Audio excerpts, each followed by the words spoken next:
राधे राधे। कैसे हो आप सभी? आशा करती हूँ अच्छे होंगे, स्वस्थ होंगे। तो इस वीडियो में हम लोग बात करने वाले हैं शरद पूर्णिमा की कथा के बारे में। जी हाँ, हर महीने में आने वाली पूर्णिमा का व्रत करने से भगवान विष्णु और माँ लक्ष्मी की विशेष कृपा मिलती है। आश्विन महीने के शुक्ल पक्ष में जो शरद पूर्णिमा आती है वह बहुत शुभ फल देने वाली होती है। शरद पूर्णिमा वाले दिन बहुत से लोग दान करते हैं। इस दिन दान दक्षिणा करने का बहुत ही ज़्यादा फल माना गया है। पूर्णिमा के दिन चंद्रमा अपने पूर्ण आकार में 16 कलाओं से संपूर्ण होता है। आश्विन मास के शुक्ल पक्ष की पूर्णिमा तिथि को शरद पूर्णिमा के नाम से जाना जाता है। इसे कोजागरी पूर्णिमा भी कहा जाता है। इसे रास पूर्णिमा भी कहा जाता है। श्रीधाम वृंदावन में शरद पूर्णिमा की रात्रि में ही भगवान श्री राधा कृष्ण और सब गोपियों ने रास लीला रचाई थी और इसी कारण इसे रास पूर्णिमा के नाम से भी जाना जाता है। शरद पूर्णिमा की रात्रि में घर में आप खीर बनाकर घर की छत पर ज़रूर रखिएगा। घर की छत पर ना जा सके तो घर की विंडो में ही रख सकते हैं।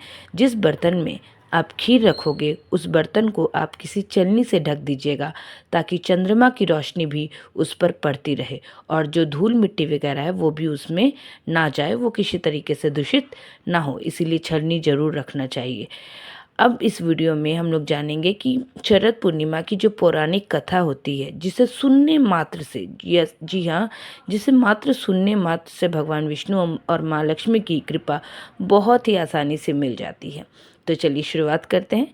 एक समय की बात है, देव ऋषि नारद जी पृथ्वी पर घूमते घूमते मनुष्य के इतने सारे दुखों को देखकर अत्यंत ही दुखी हो गए और कहने लगे कि इन लोगों को किस तरह से इन दुखों से मुक्ति दिलवाई जाए।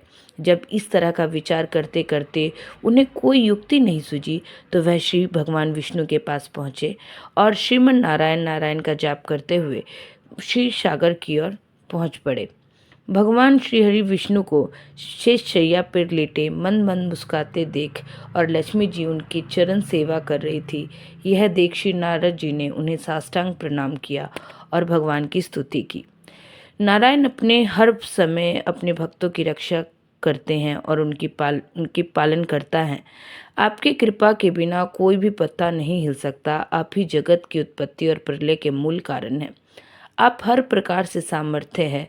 इस तरह नारद जी ने स्तुति की और विष्णु भगवान जी ने प्रसन्न होकर कहा, देव ऋषि नारद, आज बहुत दिनों बाद दर्शन दिए, कहिए सब कुशल तो है? आप तो पृथ्वी लोक पर भ्रमण करने के लिए गए थे ना, कुछ वहाँ का हाल सुनाइए।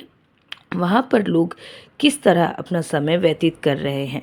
इतना सुनते ही नारद जी बोले, हे माधव, हे जनार्दन, हे श्रीहरि, सबके स्वामी, मृत्यु लोक में मानव बहुत दुख भोग रहे हैं। उनके कष्टों को देख के मैं और मेरी आत्मा दोनों ही इस समय रो रही है। हे प्रभु, कोई ऐसा सरल उपाय बताइए जिसको करने से मनुष्य दुखों से छूट जाए और उसके मन की सभी इच्छाएं भी पूरी हो सके। देव ऋषि नारद के इन प्रेम और पवित्रता से भरे वचनों को सुनकर भगवान श्री हरि ने कहा, नारद जी, आप धन्य हैं जो आप दूसरों के उपकार के लिए ये विचार अपने मन में रखते हैं। इसीलिए आज आपको एक पवित्र व्रत कथा, श्री शरद पूर्णिमा व्रत कथा सुनाता हूँ, जिसको करने से मनुष्य की हर प्रकार की मनोकामनाएं पूरी होती है और अंत समय में वह मेरे लोक को प्राप्त होता है। इसमें तनिक भी संदेह नहीं है। इसके बाद विष्णु जी ने कथा करनी शुरू की और बोले, पूर्व काल में यह कथा ब्रह्मा जी ने सूर्यदेव से कही थी, वही मैं आपको कहता हूँ, ध्यान से सुनिए। जो कोई मनुष्य इस कथा को कहता या सुनता है उसे सभी तरह के सुख, वैभव, संपत्ति और शांति की प्राप्ति होती है। नारद जी प्राचीन काल में एक ब्राह्मण की ब्राह्मणी पत्नी शरद पूर्णिमा का व्रत विधि विधान से खीर बनाकर किया करती थी। उस दिन वह 5 सेर दूध की खीर बनाती, उसमें किशमिश, बादाम आदि मेवा डालकर खूब सुंदर बढ़िया ओट कर खीर बनाकर रात को चांद की रोशनी में रखती, मुझे भोग लगाती और फिर अड़ोसी पड़ोसी रिश्तेदारों में सबको खीर का प्रसाद बांटती। भगवान के शिव विग्रह को बहुत बढ़िया ढंग से श्रृंगार करती, भगवान को श्वेत वस्त्र, मुकुट, हार इत्यादि पहनाकर चंद्रमा की धवल रोशनी में उन्हें विराजमान कराती। फिर वहीं बैठ के प्रेम से कीर्तन करती, भजन गाती तथा ठाकुर जी को तरह तरह से लाड लड़ाती। उसके व्रत के प्रभाव से उसके खीर और खीर खांड के पात्र सोने के हो जाते थे। जब यह बात उसी गांव में रहने वाली एक साहूकार को मालूम पड़ी तो उसे बड़ा दुख और जलन हुआ और बोली, देखे तो कौन से बर्तन सोने के हो जाते हैं, जबकि यह तो ब्राह्मणी है। मैं सहकांडी हूँ, सोने के बर्तन तो मेरे पास होने चाहिए। साहूकार ने रात में सहकार से बोली, ब्राह्मण के यहाँ तो सब सोने के बर्तन हैं, उन्हें चुरा लेना चाहिए। साहूकार ने पीतल के बर्तन बन रखवा कर सोने के सारे बर्तन चुरा लिए। अब यह देखकर ब्राह्मणी को सुबह मालूम हुआ कि साहूकारनी ने मेरे सारे बर्तन चुरा लिए, तो उसने सच्चे दिल से प्रार्थना करते हुए बोला, हे शरद पूर्णिमा माता, अगर मैंने तेरा व्रत पूरे नियम से किया, पूरी श्रद्धा भाव से किया, तो मेरे बर्तन सोने के हो जाए और साहूकारनी के सब बर्तन मिट्टी के हो जाए। उसके ऐसा कहते ही वैसा ही हुआ जैसा उसने कहा था। साहूकारनी के घर में रखे हुए सोने के बर्तन सब मिट्टी के हो गए और ब्राह्मणी के घर में रखे हुए पीतल तांबे के बर्तन सोने के हो गए। अब तो साहूकार बड़े दुखी हुए। सोने की छोड़ो, उनको तो पीतल और तांबे के बर्तन भी मिट्टी के हो गए। रोते रोते वे ब्राह्मण की शरण में आए और पैर पकड़ लिए और अपने किए की माफ़ी मांगने लगे। फिर वह साहूकारनी ब्राह्मणी से पूछा कि माता, आप कौन सा व्रत करती हो जिसके प्रभाव से आपके सारे बर्तन सोने के हो जाते हैं? तब ब्राह्मणी कहने लगी, मैं शरद पूर्णिमा का व्रत करती हूँ, मैं ये सब इसी प्रभाव से है। साहूकारनी बोली, यह व्रत किस तरह से किया जाता है और इसका क्या विधान है, इसके बारे में कृपया बताने की कृपा करे।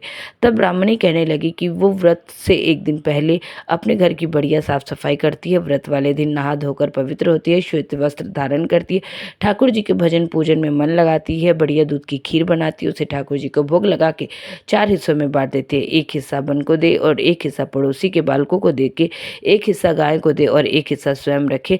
लकड़ी के पाठे पर एक लोटा जल भर के रख ले, एक दीपक जला ले, रोली के पटले पर स्वास्तिक बनाए और फिर चावल और रोली से पूजा करे, दक्षिणा चढ़ाए और चंद्रमा निकलने पर लोटे से जल चंद्रमा को अर्घ्य जरूर दे। फिर रोली चावल से चंद्रमा को अर्घ्य दे, नमस्कार करे और मन ही मन आपकी जो भी मनोकामना है वह उनको बताए। फिर अंत में अपने हिस्से की खीर का भोजन कर ले। इस विधान को सुनकर साहूकारनी बड़ा प्रसन्न हो गई। उसने तभी से उस व्रत को करना शुरू कर दिया। इस व्रत को करते रहने से उसके घर में खूब धन धान्य हो गया और प्रभु की कृपा से उसे 2 कन्या रूपी रत्न की भी प्राप्ति हुई। बड़ी पुत्री का नाम सुमित्रा और छोटी पुत्री का नाम सुनीता रख दिया। दोनों बचपन से ही धार्मिक कार्यों में अधिक रुचि रखती थी। माँ को देखा देखी दोनों कन्याएं भी व्रत करने लगी, पर दोनों के व्रत में एक फर्क था। सुमित्रा पूरे विधि विधान से नियम से व्रत रखती थी, उसे पूरा करती थी। वहीं सुनीता विधि विधान से व्रत शुरू तो करती, लेकिन फिर व्रत को बीच में छोड़कर व्रत का समर्पण कर देती। धीरे धीरे दोनों कन्याएं बड़ी हुई। जैसे ही दोनों बेटियां बड़ी हुई, साहूकारनी ने उन दोनों की शादी करवा दी। शादी के 1 साल के बाद ही सुमित्रा के घर में एक स्वस्थ सुंदर संतान ने जन्म लिया। सुमित्रा जो व्रत रखती थी उसके प्रभाव से उसके सुंदर और दीर्घायु संतान उत्पन्न हुए। सुनीता के व्रत खंडित करने के कारण उसके पुत्र जन्म लेने के बाद ही कुछ दिन बाद जीवित रहते और फिर मर जाते। इस कारण सुनीता बड़े दुखी